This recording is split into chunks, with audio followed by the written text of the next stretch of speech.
All right, welcome everybody to stage one, track one of this exciting event, Agents in Production. I think you just witnessed an agent in production walking by, the latest model and edition. My name is Paul. I am VP of AI at Prosus, and it is my pleasure to host the next fireside chat, debate, conversation with our friends, which should be appearing behind me in a second. We've got Sandeep, Meera, and George joining us from Prosus Ventures, Redpoint, and Sequoia. I'm very excited to host you guys. Can you hear me? Welcome to this panel. Yes, I can hear you and see you. Fantastic. So I'm very excited to have this conversation because I think collectively you probably have seen all the companies, AI companies out there doing something interesting on AI and agents. So we're going to have a lot to talk about. But before we do that, maybe I ask you to do a quick introduction of yourself, what you're working on, maybe companies you've invested in that you're excited about, and then we can dive into the questions. Meera, since you're the first on my screen, you want to kick it off? Happy to, and Paul, thanks so much for having me. Hi, everyone. I'm Meera Clark. I am a Bay Area-based investor at Redpoint. Redpoint is a fund out here that's been around for 25 years, so a fairly long track record of investing across consumer, enterprise, infrastructure, and as we all know, all of these today touch AI. So think anyone from Mistral or Modal to a Poolside or a Leia and everything in between. I sit within our early stage practice, so I look at seed and Series A companies primarily across software, but also touching a little bit of consumer land. It is hard to choose a favorite child or list too many children, and so I'll maybe mention the most recent deal I announced, which is in a Series A in a company called Trunk Pools is building an army of agents that streamline the administrative tasks across the construction industry. And so they are selling into many of the largest general contractors across the US and really saving them a lot of time and money across their day-to-day operations. That's fantastic. I mean, a lot of those names, everybody I think watching will recognize, and some of us will be using a lot of the companies you mentioned. So we're going to have lots to talk about. Sandeep, since you're next on the screen, you want to follow with a quick intro? Yeah, sure. Happy to. Thanks, Paul. So I'm Sandeep. I look after European ventures and spend a little bit of my time in the US for Prosus. So given you're moderating, I'm sure the audience will know who Prosus is based on this event. We are global investors. We invest across categories, across sectors, and between early and late stage.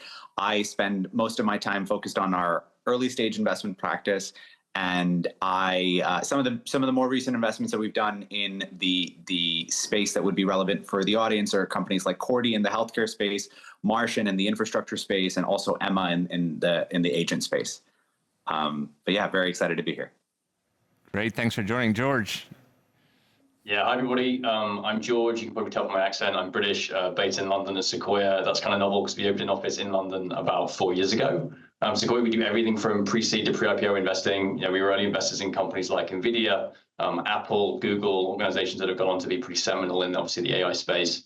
I mean, out of Europe, we're investing as one team from Israel to San Francisco. Companies we've invested in recently, a business like Anteria, that focuses on automating claims management and prior authorization in the US healthcare market. I like it because they focus on the big problem of how to cut down these 100-page documents to something you can process in minutes, but also the small details of automating, calling a hospital to check on, a missing detail in a form, kind of things like that. So big and small to unlock an opportunity. Cool. Well, as I mentioned, I think one of the things that you collectively have seen is all of the AI companies that are doing anything interesting will have come by any of you, all of you potentially. The theme of the conference is agents in production. So a lot of folks who are watching are, including our teams at Prosus, are working on finding ways to put these agents into real systems and to create businesses and experiences around those. Could you maybe share what excites you about AI agents? What are the things that are ready today for production that you're already seeing being part of products of businesses you've invested in, and things that are generally exciting for you for the next 12 months? And I'll leave it to any of you to raise your hand. Yeah, go ahead, Meera. Happy to maybe start off. I think, historically, right, you think about Main Street, and these have been 9 to 5 businesses, 9 to 6 businesses, but a lot of life happens kind of outside of that window. I think as we've moved online, expectations from consumers have really shifted to this always-on mentality of where is the web and shouldn't it be answering my questions? What I think is really interesting with these agents is this 24/7 support that they're able to offer. We have companies in the portfolio that are answering phone calls, scheduling appointments, kind of across healthcare, kind of P&C insurance, you name it. And to me, that is really compelling. It's not this whole, scary, daunting labor replacement story that I think everyone is really excited to tell, but really this support. And that I don't think there's any, customer success agent that wants to be online at 1 a.m. in the morning answering this nuanced question. And so I think the ability for these agents to come in and answer a lot of these perform a lot of these more rote tasks, to us is really exciting because it leaves, I would say, the customer-facing roles to really do what they do best, which is deeply understand consumer pain points, build trust with them, help them more from like a navigation perspective. It's really bringing the hospitality aspect back to a lot of these industries. And so as we think about really enhancing the consumer experiences, whether that is in their dental office, down the street at the hardware store, or what have you, to me, that is really exciting because I think we talk a lot about tech making consumers' lives better, making people's lives better, both personally and professionally. But I think agents are really going a long way to streamline that as you think about kind of taking some of the work off of people's plates that they candidly don't want to be doing. Just to build on some of the things that Meera said, that one of the areas that I found quite interesting, and Paul, here at Prosus, we spent a lot of time looking at some of the customer support type agents that exist. One of the things that I've been spending a little bit of time looking into is, as it pertains to customer support, the concept of agent is not new. Generally speaking, I mean, the concept of typing into somebody and trying to interact with somebody on the other side is not new. And for me as a customer, if I take an example of a travel booking and I'm dealing with an online agent, I know that I'm dealing with an online agent. So all I try and do is prompt them in ways to try and get to a human, even if it may be 1 a.m. or 2 a.m. at some place elsewhere. And what I'm actually interested in spending time on is how to reshift the customer's perception. So in that case, for me to understand that actually, if I prompt the agent better, I will actually get more help versus I don't need to try and find the quickest hack to redirect myself to a human. And that's actually an area where I've been spending a little bit of time where because changing consumer behaviors is incredibly difficult. And what tools exist out there as people are building, especially as these models get more powerful, that can change customer behavior, where we're used to trying to just get a human on the phone as quick as possible. Maybe just pick up a final piece here. And I think what ties all of that together is this idea that you reduce the marginal cost to deliver some service. I think there are plenty of examples of industries which have been very resistant to digitization, places where I think we would have assumed maybe in the marketplace era, marketplaces might emerge in both consumer actually and in B2B context. I think we're seeing this phenomenon of like zero cost bids, a little bit to Meera's point of being able to go out 24/7. There are so many industries that are heavily brokered, they're disintermediated by a bunch of these different partners. And in today's world, you can actually use agents to go out and get quotes from millions of these different people 24/7 in many languages to build together a lot of the component parts that look like a marketplace experience to digitize a bunch of those supply chains for the first time. And that's the first opportunity we've seen really to unlock that, from the heydays of B2B marketplaces to now. Yeah, that's exciting. I think one of the things that caught my attention that we'll have other speakers discuss today is multiple agents working together. I think Meera, you alluded to it as a swarm of agents. And can you sort of share, what you've seen in the companies you've spoken to or you've invested in, the one that you mentioned that actually uses this in production? How does that work? What's the experience to the users of that particular product? Yeah, I think first you have to address the why there are multiple versus kind of one. And I think that comes down to two primary dynamics. One is agent capabilities, which are good today. They're not perfect. And so it's kind of thinking about, can you build a better model if it is more specialized or with greater guardrails around it in terms of the tasks it's being asked. I think equally as importantly, though, is that human psychology perspective. I think to Sandeep's comments on kind of our nature to prompt and prompt and prompt till we get a human. Similarly, as you think about agents becoming these new employees, if you will, and it's interesting when we talk to a lot of the customers, they have named these agents, and they are talking about Sally, they are talking about Annie, and Sally does a different job than Annie in the office. But in their mind, they don't have employees, right, that both, check someone's eyes and file the bills and then sell you the glasses or what have you. These are independent workers. And so I think some of what we're seeing is candidly just a reaction to how humans work, and agents, taking this gradual progression of inserting themselves into the way that work gets done in a way that isn't overly disruptive for the consumers.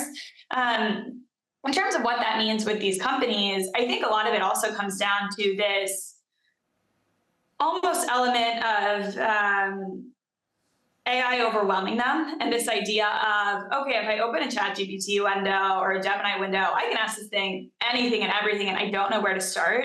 By starting with these kind of individual agents, companies can say, let's take a general contractor, for example, I just want an agent to answer my questions surrounding the specs in this room. I just want an agent that's going to update scheduling. And so you can roll these out kind of sequentially versus overwhelming someone with you have every tool in the world at your fingertips, good luck using it. Because again, I think where we're seeing AI penetration today in a really impressive and meaningful way is in a lot of these industries that have been fairly underpenetrated by tech historically.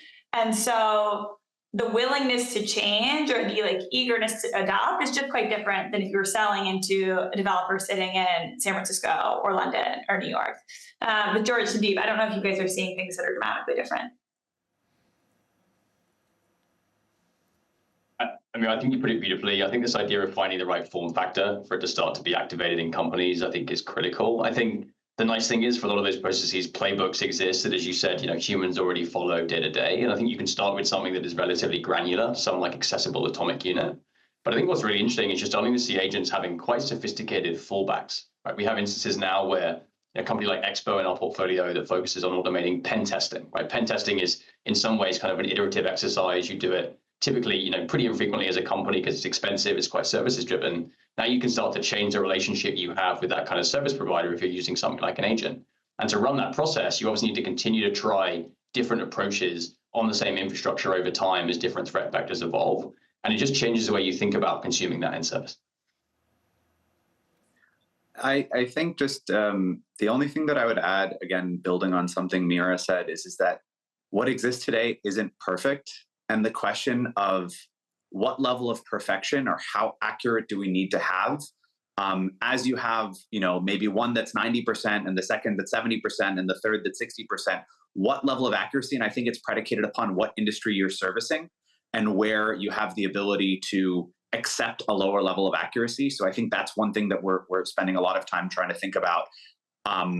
The cost of inaccuracy and inaccuracy relative to what already exists in an industry. When you speak to founders that are building companies around this next generation of generative AI and in particular agentic systems, there's a lot. When we build agent systems at Prosus, a lot of that is, at this moment, like you said, it's early stages, trying to sort of get it to work a first time, then measure if you're at the 60% mark or the 99th% mark, because we do see that there's a path to getting there. In some cases, it'll be an expensive and long road. In other cases, just a matter of months, and we'll get there, and integrations and making the engineering work. When you speak to founders and teams that are working on these kinds of promises, what are the things you look out for to assess whether you think this is the right team you want to be partnering with from an investment point of view? I'm happy to start on that. Well, I think there are some warnings maybe from some previous, incredible technologies like autonomous vehicles, where I think there was an assumption that the performance criteria was as good as humans, and it's broadly been at that level of performance for a while, but it turns out it's kind of humans plus risk appetite plus regulation plus a bunch of different barriers. And we've seen over the last 15 years incredible work, but huge amounts of investment. And obviously we're still yet to see, autonomous vehicles outside of San Francisco, on our roads. I think when we spend time assessing that opportunity, speaking to customers is critical, right? In some ways, that matters the same as for any founder in any company, understanding the voice of your customer. But here it matters because you're dealing with, an existing process typically, in many cases, that has some kind of performance expectation. That might be accuracy, precision, it might also be cost, right? So the benchmarks are typically quite easy to understand. There is some level of innovation budget that will come from a lot of companies in today's world towards exploring opportunities around that will take you so far. And I think in some ways, a lot of companies that have been successful have found a clever way to access those budgets very, very quickly to be able to get early validation in a particular deployment.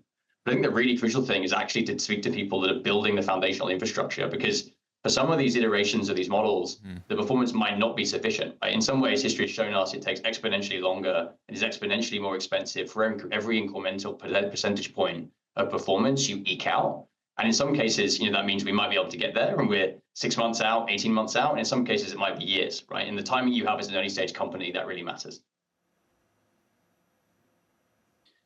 I think building on one thing that George said, it's one of the things that we've seen, at least as it pertains to companies that are servicing the enterprise, is there are organizations so early stage companies, early-ish stage companies that will work with enterprises as design partners and kind of tapping into that innovation budget. And then there will be companies that sign up customers and they will go through their entire procurement process, which will typically be around, it varies for every organization, but let's just call it 100K type ACV.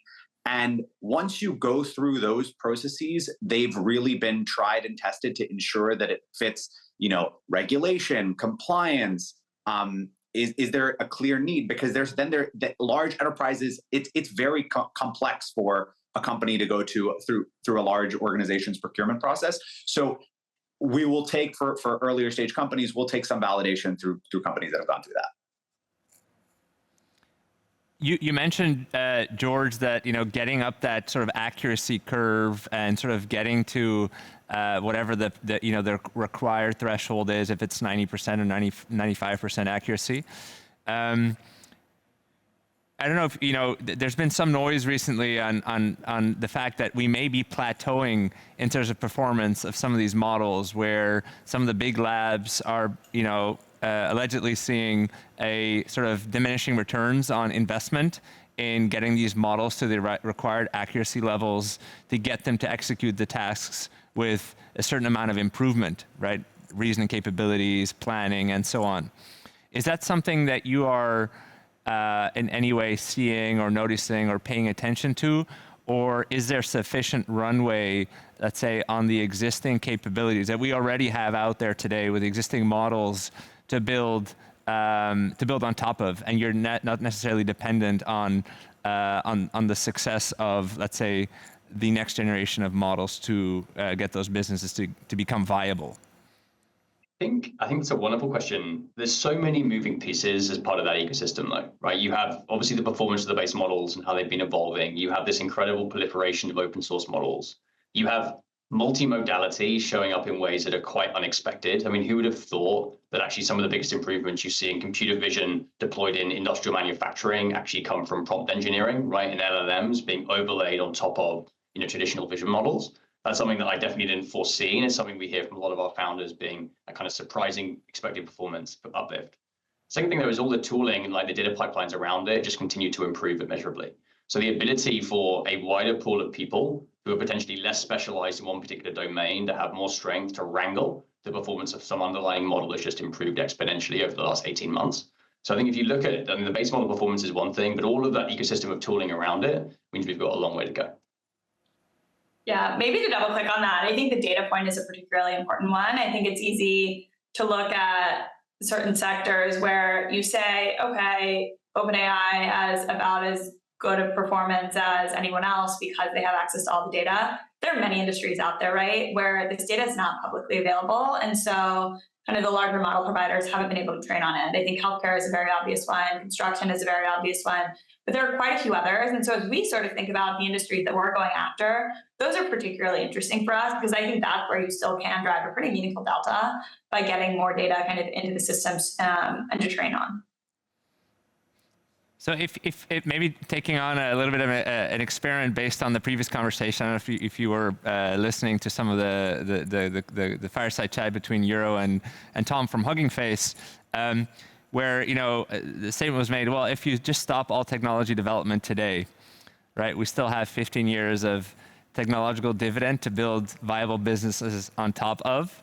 Would you agree with that? And the businesses you're talking to, the founders, the things that they're proposing, to what extent are they dependent on future breakthroughs versus they're actually taking what we already have and just building businesses on top of that? Because the truth is that the rate of acceleration in the last couple of years has been so high that it also takes time to build a business proposition and a product on top of that. So you could take the position, well, we don't need more technology breakthroughs to continue for at least, 15 years is a long time, but let's say 5 to 10 years and build entirely new propositions around that. Would you agree?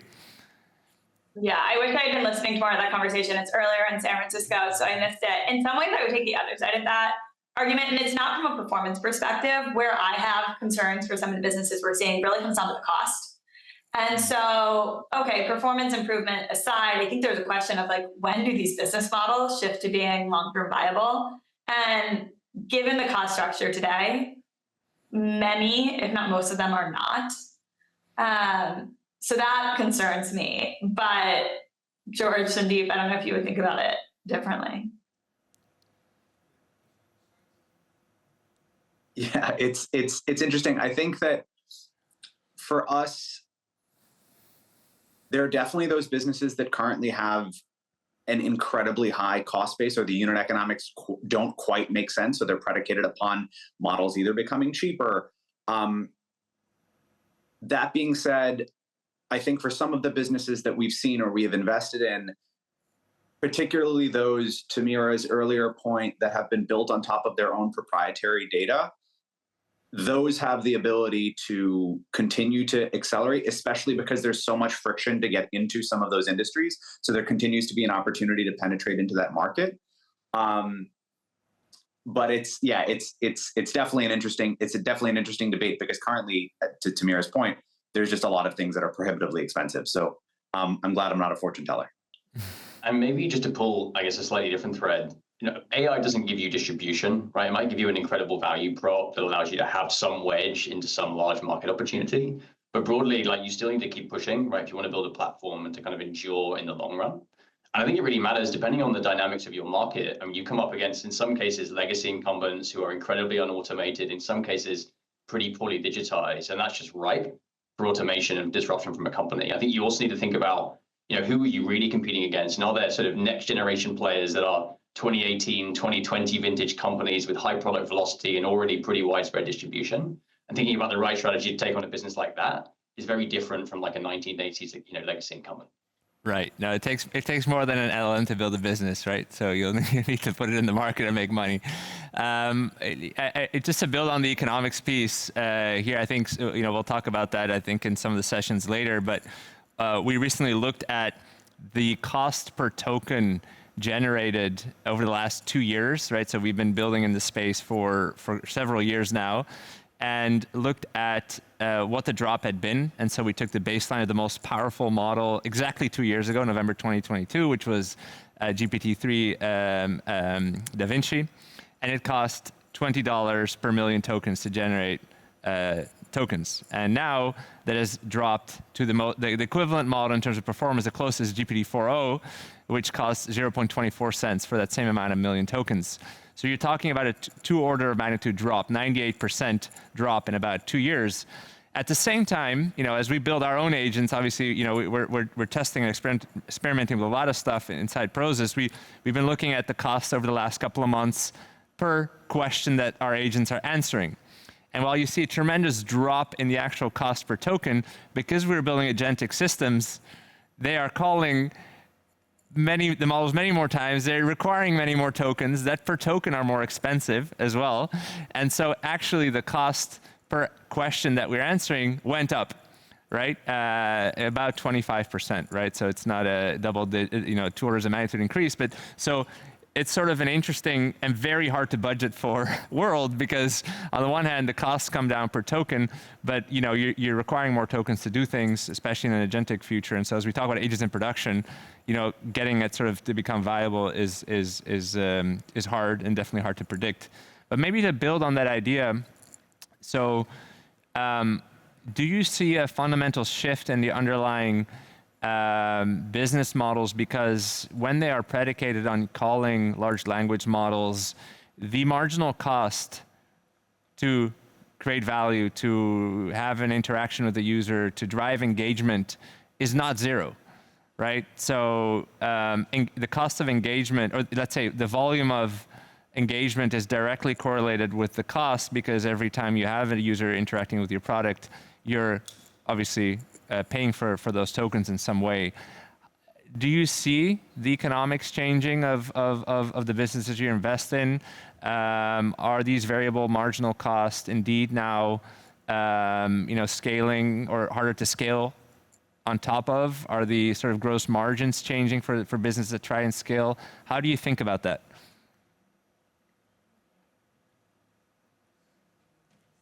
Happy to start. I mean, in many cases, these companies with these very ambitious founders are chasing huge prizes. And we touched on it a little bit earlier, but like if you have an incumbent like Salesforce, right, the best place to take on a business like Salesforce isn't probably to price like Salesforce, deliver a product that looks and sounds like Salesforce. It's probably to think about, an incumbent like that has a business built on recurring revenue, right? Independent of usage in some ways. I mean, yes, seat-based, but independent of usage. The opportunity in a lot of these go-to-market tools now is selling outcomes, right? Not necessarily selling a system of record, but really a system of engagement that has completely different economics for you as a business when you use it, because again, you're getting much more return on investment on the human labor because of these very high levels of automation. I think if you can get to that level of alignment, I mean, you have a different take rate, right? If you think about the percentage of revenue that you're able to sort of claim, if you can get to something that is outcome-based, we see kind of 15 to 20%-ish almost of the net revenue you're generating, but it's much lower in the funnel, right? Because you're basically taking accountability for being able to do that. So I think actually going with an outcome like that, which is quite novel and really shakes up the industry, in which your incumbent will not be able to follow you because in many cases they're a public company, they're tied to those expectations, the like. I think that really allows you to create some noise in your market. And crucially, if you're aligning your cost base with that, it provides some scalability as well. I think building on what George said and also coupling it with a comment that he made for the previous question, it also, to some extent, depends on your competition. So we have a portfolio company called Superside, which provides creative services to marketing teams. And historically speaking, their competition were advertising agencies. And advertising agencies, they traditionally operate at, high 20, 30% gross margins, right? 40% gross. These are high services businesses. Now you have a lot of these design tools that have allowed people to iterate and create thousands of ideas in a short amount of time together with creative professionals. But instead of having, 4 individuals, you can do it with 1 individual and still have the same output, the same outcome, to use George's word. And when you look at those comparisons, it doesn't matter how many tokens, you have, like you're thinking about it in terms, the relative benchmark is very different, because the competition or the expectation of how much you would pay is also very different. Now, how does that change over time as your customers become more attuned to the fact that, their mind shift based on what pricing should look like? That we'll see. But I think at the moment, we're still in the initial innings of trying, using, testing, paying for some of these tools, that I think that the competition is more so with the incumbent, and therefore higher willingness to try and to pay for it. Yeah, that's a great point. I mean, I think in general, regardless of, let's say, where the take rate comes from and the structure of the business, the unit of intelligence is going to get cheaper and will trend to zero. So at some point, maybe just be a matter of time until it becomes viable for the businesses that are building on top of these things. Now, I'm going to bring in a question from Ping Lan, who's sharing a question on Gradual. For VCs, would you regard startups building AI agents as SaaS companies or as infrastructure companies?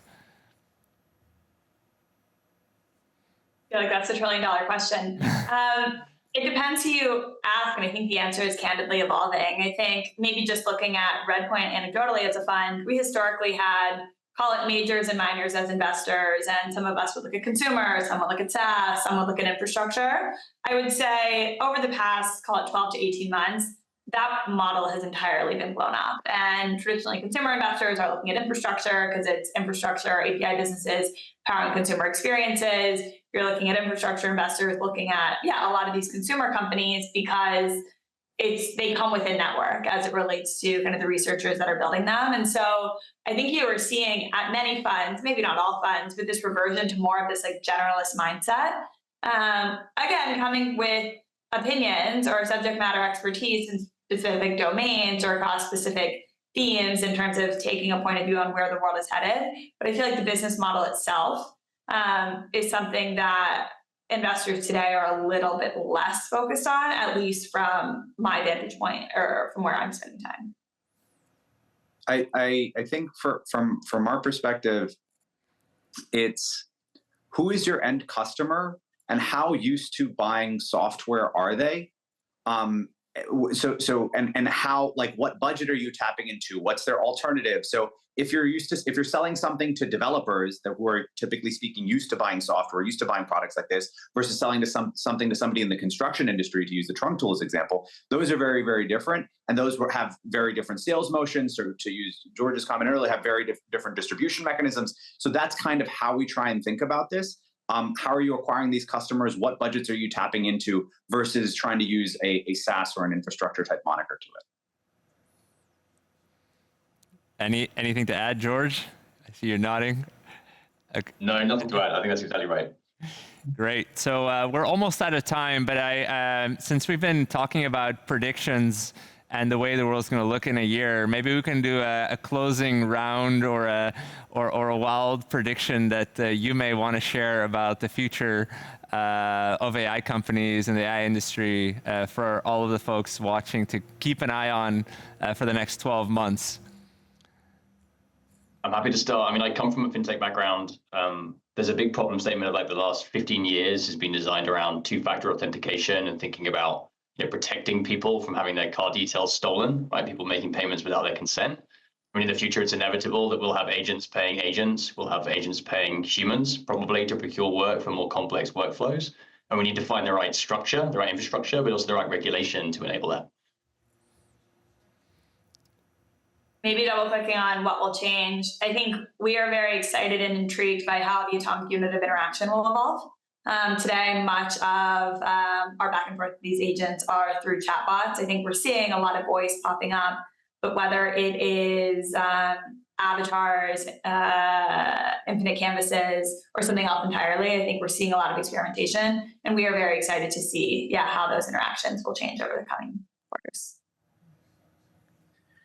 I think one thing for us, being historically a consumer-focused investor, I think from an e-commerce perspective is really looking at the future of e-commerce and shopping and looking at the next wave of personal shopping assistants and personal digital assistants. And I anticipate that will come. It probably won't be. I think it was Bill Gates that commented that whoever creates the personal assistant will build the next trillion-dollar company. But I don't know if it's going to be that far, at least in the time horizon that I have in my mind. But I think that personalized, very, very attentive shopping assistance is something that could come in the near future.